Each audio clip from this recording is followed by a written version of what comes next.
اليوم في كتير برد بلندن. درجة الحرارة 9 وعم بتشتي كل النهار.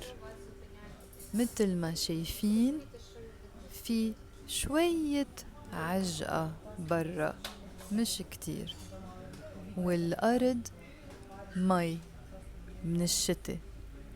المحلات بعدن فاتحين لأنه بعد الساعة 5. كتير بحب أقعد هون بالزاوية واتفرج على الحياة برا واشتغل بنفس الوقت.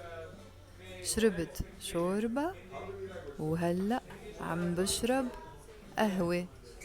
وانتو شو عم تعملوا اليوم؟